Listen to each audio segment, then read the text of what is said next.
पिछले एपिसोड में हमने देखा था कि मास्टर रुआन ने पिंगान को ये बताया था कि उसके पास जो कुछ सिक्के वगैरह हैं उनकी मदद से वो कई सारे माउंटेन को यहाँ पर खरीद सकता है, क्योंकि अभी तो माउंटेन की कीमत कम है, लेकिन बाद में जब टाई डायनेस्टी यहाँ पर अच्छी तरह से सेक्ट वगैरह बना लेगी तब इसकी कीमत बहुत ज्यादा हो जाएगी। तो पिंगान उस टाइम अपना खर्चा निकाल पाएगा। तो पिंगान ने यहाँ पर डिसाइड कर लिया था कि वो कुछ माउंटेन को खरीदने वाला है। वो उन्हें ही देखने के लिए वहाँ पर चला भी जाता है। उसी के साथ साथ गाँव में एक नए लड़के की भी एंट्री हुई थी जो कि दाली डायनेस्टी से ही आया हुआ था। वो किस इंटेंशन से यहाँ पर आया है इसके बारे में तो पता नहीं चलता, लेकिन वो बड़ा ही खतरनाक बंदा लग रहा था। वो बातें तो मीठी मीठी कहता लेकिन अंदर से वो बहुत ही खतरनाक था। यहाँ तक कि उसकी पावर भी बहुत ज्यादा होती है। जिसके बाद यहाँ से ये एपिसोड शुरू होता है। तो इस एपिसोड की शुरुआत में पिंगान मास्टर रुआन के पास आता है और उनको वो मैप दिखाते हुए कहता है माउंटेन का कि मैंने इन माउंटेन को खरीदा है, मैंने उस पर निशान भी लगा दिया है। तो मास्टर रुआन काफी ज्यादा हैरान भी रहते हैं और खुश भी हो जाते हैं कि वाह, तुमने बहुत अच्छे माउंटेन में निशान लगाया, काफी अच्छी नजर है तुम्हारी। लेकिन जब वो एक माउंटेन को देखते हैं तो वो हैरान रह जाते हैं। उस माउंटेन का नाम लाओशन था। वो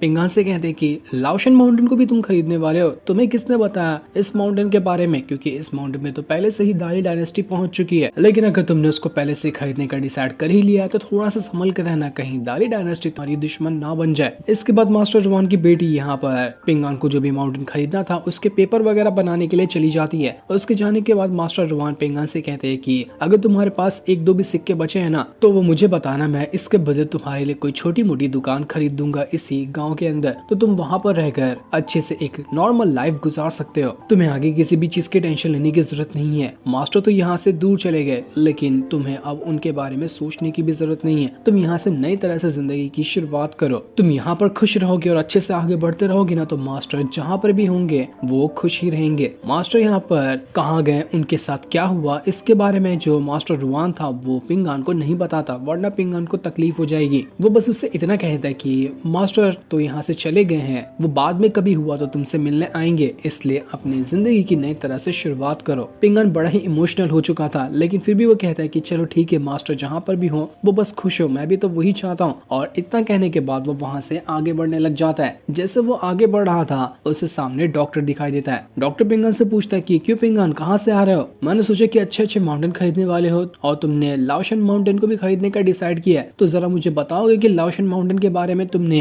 किससे पूछा, किसने बताया तुम्हें कि तुम्हें लाओशन माउंटेन खरीदना चाहिए? पिंगान डॉक्टर के मुंह से और मास्टर रुआन के मुंह से भी लाओशन माउंटेन के बारे में सुन चुका था, तो उसे लगता है कि कुछ न कुछ तो ऐसी खास बात है उस माउंटेन के अंदर जो मैंने उसको खरीदने का डिसाइड किया, तो सारे लोग उसी के बारे में पूछ रहे हैं। डॉक्टर यहाँ पर पिंगान से पूछा था बताओ मुझे कि किसने कहा था तुम्हें वो लाओशन माउंटेन खरीदने के लिए, लेकिन पिंगान बता ही नहीं पाता क्योंकि उसको शर्म आ रही थी वो बताने के लिए। फिर भी वो बता ही देता है कि मैं ना पहाड़ पे बैठकर वो मैप देख रहा था कि मुझे अगला माउंटेन कौन सा देखना चाहिए, लेकिन तभी उड़ते हुए एक कबूतर ने उस पे पॉटी कर दिया, इस वजह से मैंने डिसाइड किया कि अब मैं वही माउंटेन खरीदने वाला हूँ। काफी फनी वाला लॉजिक लगाया था पिंगान ने, लेकिन उसका लॉजिक काम भी कर गया। वो माउंटेन बड़ा ही मिस्टीरियस था। डॉक्टर यहाँ पर पिंगान से कहता है कि ठीक है, माउंटेन की बात साइड करो, मैं तुम्हें ना एक चीज कहना चाहता हूँ कि दाली डायनेस्टी के साथ एक लड़का भी यहाँ पर आया है, मैं वो लड़के से मिल चुका हूँ, मुझे उसका इंटेंशन बिल्कुल भी सही नहीं लग रहा। तो तुम ना एक छोटा सा काम करना, तुम उस लड़के से जितना हो सकता है उतना तो दूरी बनाकर रखना, लेकिन अगर वो लड़का तुम्हारे पास आने की कोशिश करता है तो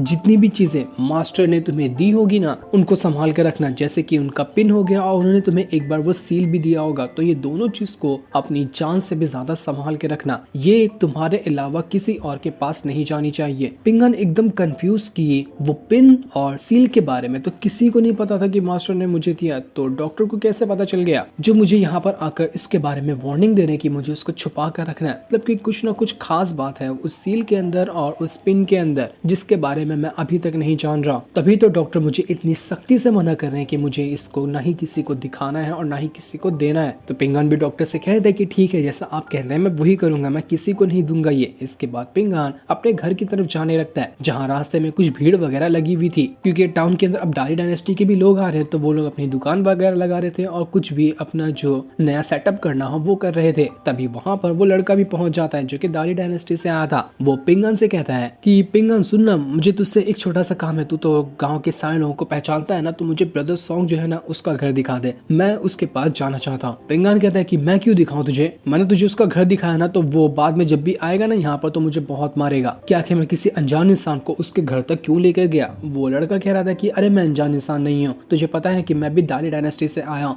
और दाली डायनेस्टी के अंदर ब्रदर सॉन्ग का एक छोटा भाई रहता है। वो छोटा भाई पिछले 10 सालों से ब्रदर सॉन्ग से मिला ही नहीं है, तो वो चाह रहा था कि एक बार वो मुझे भेज दे ताकि मैं ब्रदर सॉन्ग से मिल सकूं और उसके घर के बारे में जान सकूं कि वो कैसे रहता है और यहाँ पर उसकी लाइफ कैसे गुजर रही है। पिंगान को डॉक्टर की बात याद थी कि इस लड़के से दूरी बना कर रखना है और इसकी बातों में तो बिल्कुल भी नहीं आना है, इसलिए वो कह देता है कि अच्छा तो यहाँ पर दाली डायनेस्टी के अंदर ब्रदर सॉन्ग का छोटा भाई रहता तो वो क्यों नहीं आया यहाँ पर, तुम्हें क्यों भेजा यहाँ पे। जो सुनकर वो लड़का यहाँ पर पिंगान से कहता है कि अरे तुमने तो बड़ी आसानी से मेरी बात का तोड़ निकाल लिया, मुझे लगा था तुम मेरे बात में फंस जाओगे, लेकिन नहीं, जितना तुम बेवकूफ दिखाई देते हो तुम्हारा दिमाग सही चलता है। ठीक है, फिर अगर तुम्हें नहीं बताना है ना कि ब्रदर सॉन्ग का घर कहाँ पर है तो मैं किसी और से ढूंढ लूंगा और उसके घर के अंदर चला जाऊंगा। पिंगान कहता है घर के अंदर जाओगे, कैसे जाओगे, उसका घर तो लॉक है, उसके घर में चाबी भी नहीं है, चाबी तो वो लेकर चला गया, तो फिर तुम अंदर कैसे जाने वाले हो, तुम अंदर नहीं जा पाओगे। लेकिन वो लड़का कहता है कि तुम्हें क्या लगता है कि मेरे हाथ में ताकत नहीं है, मैं आसानी से उसके घर का ताला तोड़ूंगा, ताला नहीं टूटा तो दरवाजा तोड़कर अंदर घुस जाऊंगा,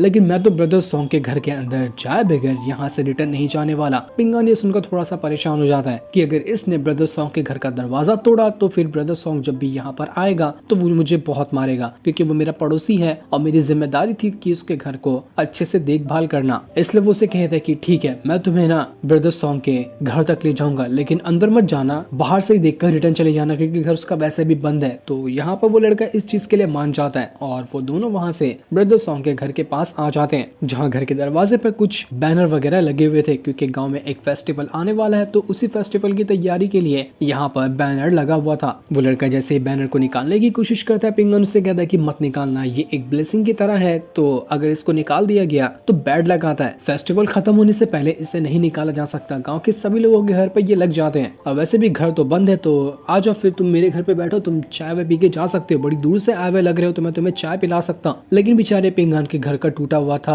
इतना कि उसके घर की लादियां वगैरह भी ऐसे ही झड़ कर गिरने लगती है। वो लड़का कहता है कि नहीं भाई, तुझे चाय पीना ना, तू चाय पी ले, कहीं पता चला चाय पीते पीते ही कोई ऊपर से छत नीचे गिर गई और मैं उसे नीचे दबकर मर गया तो, इसलिए मैं चलता हूँ। इतना कहने के बाद वहां से जाता तो है, साथ ही साथ वो ब्लेसिंग वाला बैनर भी निकाल कर भाग जाता है ताकि घर में अब बैड लक आ जाए। लड़का दिख तो बड़ा ही सीधा रहा था, लेकिन हमें थोड़ी देर में ही पता चल जाएगा कि ये कितना घटिया आदमी है। इसके बाद वो लड़का वहाँ से अपने घर के अंदर आता है, जहाँ पर दाली डायनेस्टी का सुपरवाइजर भी आया हुआ था, और यहाँ पर हमें पता चलता है कि असल में जो ये लड़का कह रहा था ना कि ब्रदर सॉन्ग का एक छोटा भाई है जो दाली डायनेस्टी में रहता है, वो कोई दूसरा इंसान नहीं बल्कि यही है, यही था ब्रदर सॉन्ग का छोटा भाई, जो कि बचपन से ही दाली डायनेस्टी में पला बड़ा है। ब्रदर सॉन्ग भी तो उतना ठीक किस्म का इंसान नहीं था, लेकिन फिर भी वो उतना बुरा नहीं था जितना कि ये बंदा है। ये लड़का कह रहा था कि मैं ब्रदर सॉन्ग से ज्यादा स्ट्रॉन्ग हूँ, हर चीज में उससे आगे हूँ, लेकिन हमेशा उसको ही रिस्पेक्ट दी जाती थी, हर चीज में उसको ही आगे बढ़ाया जाता था, इसलिए कि वो मुझसे बड़ा था उम्र में। लेकिन अब नहीं, ब्रदर सॉन्ग के जाने के बाद अब सब कुछ जो उसका था वो मेरा होगा, मैं ही उसी तरह की इज्जत कमाऊंगा जैसी इज्जत थी ब्रदर सॉन्ग की यहाँ पर और हर जगह पर। ब्रदर सॉन्ग का पत्ता तो कटने वाला है अब। दूसरी तरफ वो जो छोटी बच्ची थी वो एकदम रोते हुए भागकर पिंगान के पास आती है और उससे कहती है कि पिंगान, मिस्टर माँ अब नहीं रहे, उन्होंने मरने से पहले मुझे यहाँ पर भेजा था ताकि मैं तुम्हें सारी बात बता सकूं। पिंगान प्लीज मेरे दोस्तों को बचा लो, वो सब बहुत बड़ी मुसीबत में पड़ चुके हैं। पिंगान को एकदम सदमा लग जाता है कि ये क्या हुआ यहाँ पर, ये तो मिस्टर माँ सभी बच्चों को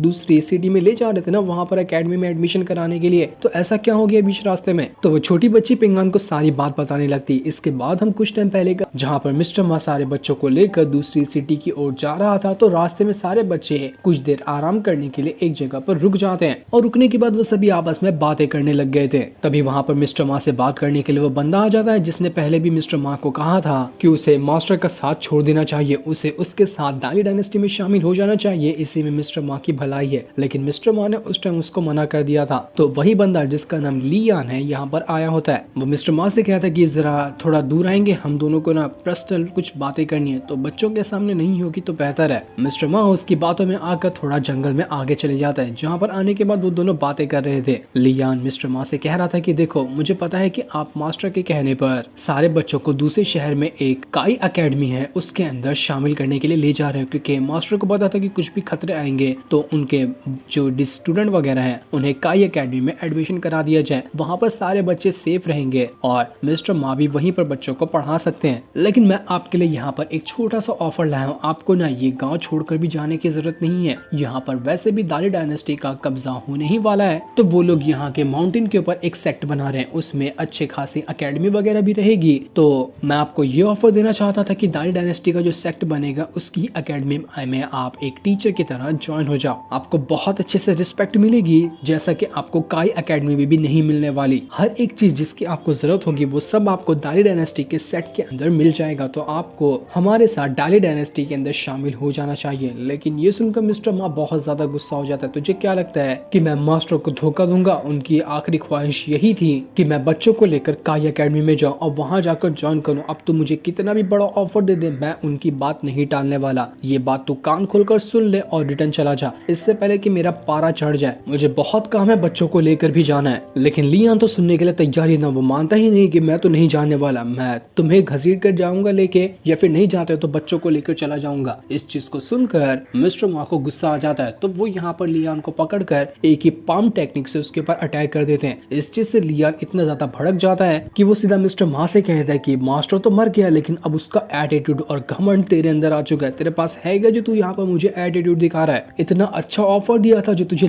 तेरी लाइफ बदलने में मदद करता, लेकिन तूने अपनी जिद नहीं छोड़ी कि तू काई एकेडमी में जाकर ही रहेगा, तो अब तू मरेगा। मिस्टर मा भी कहता है कि मुझे जिंदा रहने से या मर जाने से कोई फर्क नहीं पड़ता, लेकिन मैं मास्टर की बात को कभी टाल नहीं सकता, चाहे इसके लिए मेरी जान ही क्यों ना चली जाए। तो वहीं जितने भी बच्चे लोग थे उन लोगों को डाउट लग रहा होता है कि जो लियान यहाँ पर आया था वो सही बंदा नहीं लग रहा था। मास्टर मा जो है उनको गए हुए काफी टाइम हो गया, अभी तक तो उनको आ जाना चाहिए था, कहीं कुछ गड़बड़ तो नहीं। तो वो बच्चे डिसाइड करते हैं कि वो जाकर देखेंगे कि मिस्टर मा के साथ क्या हो रहा है। लेकिन जिस घोड़ा गाड़ी के अंदर वो आए थे, वो घोड़ा गाड़ी का मालिक जो होता है वो भी यहाँ पर आकर बच्चों को रोक लेता है ताकि बच्चे कहीं ना जा सके। लेकिन सारे बच्चे उसके ऊपर हमला करते हुए वहां से भाग जाते हैं। लेकिन तभी वहां पर कई सारे लियान के गुंडे जो थे वो आकर पहुंच चुके थे ताकि बच्चों को कहीं ना जाने दे। ये बच्चों लोग को भी पकड़ने के लिए यहाँ पर आए हुए थे, मतलब कि यहाँ पर पहले से बड़ा प्लान बना के रखा गया था मिस्टर मा और बच्चों के लिए, जिसे लियान अब धीरे धीरे करते हुए एग्जीक्यूट कर रहा है। तो वहीं लियान और मिस्टर मा दोनों स्पिरिचुअल वर्ल्ड के अंदर आ चुके थे, जहाँ पर आने के बाद वो दोनों एक दूसरे के ऊपर ही अटैक करना शुरू कर देते हैं ताकि वो दोनों एक दूसरे की जान ले सके।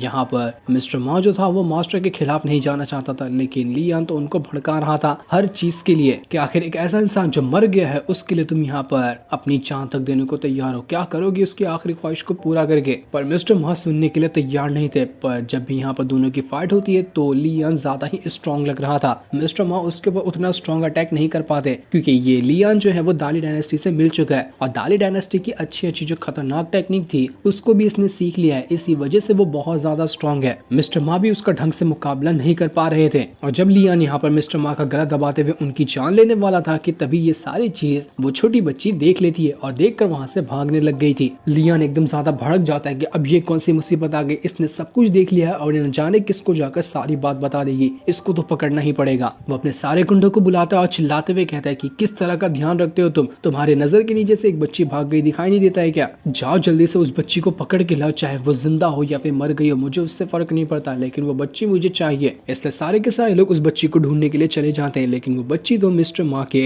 साथ में थी। मिस्टर मा ने बच्ची को एक जगह पर छुपा लिया होता है, लेकिन मिस्टर मा की हालत बहुत ज्यादा खराब हो चुकी थी। तब पिंगान ने जो वो पत्ते उस छोटी बच्ची को दिए थे वो पत्ते बाहर निकलकर मिस्टर मा को रिकवर करने की कोशिश करते हैं। मिस्टर मा उस बच्ची से कहते हैं कि देखो मुझे नहीं लगता कि मेरे पास ज्यादा टाइम बचा हुआ है, मैं कुछ ही टाइम के अंदर मरने वाला हूँ, तो अब तुम सारे बच्चों को संभालने की जिम्मेदारी जो है वो तुम्हारे ऊपर है। तुम यहाँ से जाओ, मैं तुम्हें एक बहुत ही बड़ा काम दे रहा हूँ, तुम जाना गाँव के अंदर और पिंगान को सारी बात बता देना, आगे क्या करना होगा वो खुद संभाल लेगा, वो तुम्हें भी बचाएगा और सारे बच्चों को भी बचा लेगा। मेरी आखिरी उम्मीद तुम ही हो, तुम ही अपने दोस्तों को बचा सकती हो। इतना कहने के बाद वो बच्ची को तो वहाँ से भेज देते हैं और सारे गुंडों का और लियान का ध्यान भटकाने के लिए वो उनसे लड़ने के लिए पहुंच जाते ताकि तब तक वो बच्ची पिंगान तक के पहुंच जाए। मिस्टर मा ने अपनी सोल को यहाँ पर बर्न करना शुरू कर दिया था। अगर इंसान की सोल बर्न हो जाती है ना तो मरने के बाद भी उसको रीइंकार्नेशन कभी नहीं मिलता। वो अपनी सोल बर्न करने के बाद जो पावर निकल रही थी उसकी मदद से वो लियान को मारना चाह रहे थे। लियान कहता है कि मिस्टर मा तुझ जैसा बेवकूफ इंसान मैंने कभी नहीं देखा, ऐसे मरे हुए इंसान की तू बात मानने के लिए तू अपने रीइंकार्नेशन के आखिरी रास्ते को भी तो खत्म कर रहा है, क्यों डिस्ट्रॉय कर रहा है अपनी सोल को। मिस्टर मा कहता है कि मास्टर ने मुझसे आखिरी बार कहा था बच्चों को सेफली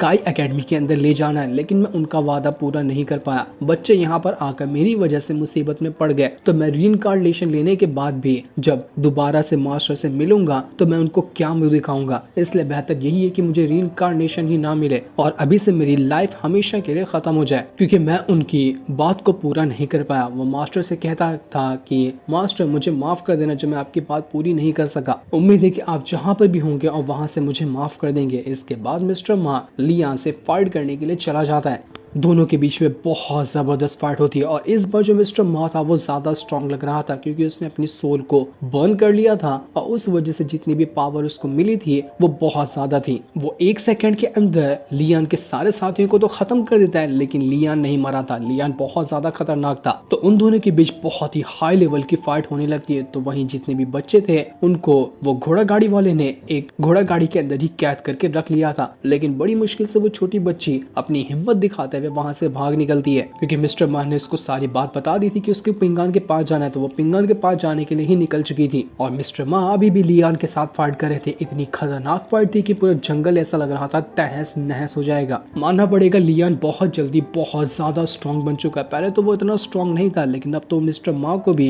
इतनी आसानी से टक्कर दे पा रहा है। अब पिंगान जैसे ही उस छोटी बच्ची के मुंह से सारी बातें सुनता है वो एकदम ज्यादा परेशान हो जाता है और वो बच्ची से कहता है कि तुम्हें टेंशन लेने की जरूरत नहीं, मैं हूं ना यहाँ पर, मैं तुम्हारे सारे दोस्तों को बचा लूंगा, बच्चों को कुछ नहीं होगा, मुझ पे भरोसा रखो। तभी वहाँ पर वो जो घोड़ा गाड़ी चलाने वाला था वो बंदा आ जाता है, जो मिस्टर मा के कुछ जले हुए कपड़ों का टुकड़ा लाकर पिंगान को देते हुए कहता है कि रख ले इसको, इससे तुझे पता चल जाएगा कि मिस्टर मा अब इस दुनिया में नहीं है, लेकिन अगर तुझे बच्चों को बचाना है ना तो तेरे पास वो सील होगा जो कि मास्टर ने तुझे दिया था, वो सील मेरे हाथ में दे दे, मैं सारे बच्चों को छोड़ दूंगा। मतलब कि ये सील वही सील था जिसको देने के लिए डॉक्टर ने पिंगान को मना किया था कि किसी को मत देना। पर अब पिंगान दोनों चीज की मुसीबत में फंस चुका है। वो सील देगा तो बच्चे आजाद होंगे और सील नहीं देगा तो बच्चे मर जाएंगे, लेकिन सील देने के लिए भी तो उसको पहले से ही मना करके रखा गया था। तो पिंगान कंफ्यूज हो जाता है कि वो अब करे तो करे क्या। इसके बाद हम लियान को देखते हैं जो उसी लड़के के पास आता है और यहाँ हमें पता चलता है कि ये लियान तो उसी लड़के के लिए काम करता है। लियान उस लड़के को इंपीरियल मास्टर कह रहा था। वो लड़का लियान से कहता है कि अबे तुझे क्या हुआ, तेरी ऐसी कुत्ते जैसी हालत किसने कर दी, कौन मारा तेरे को इतना। लियान सारी बात बताता है कि मैं गया था मिस्टर मा को मारने के लिए, मैंने बच्चों को भी कैद किया ताकि उसके बदले पिंगान से वो सील हासिल कर सकूं,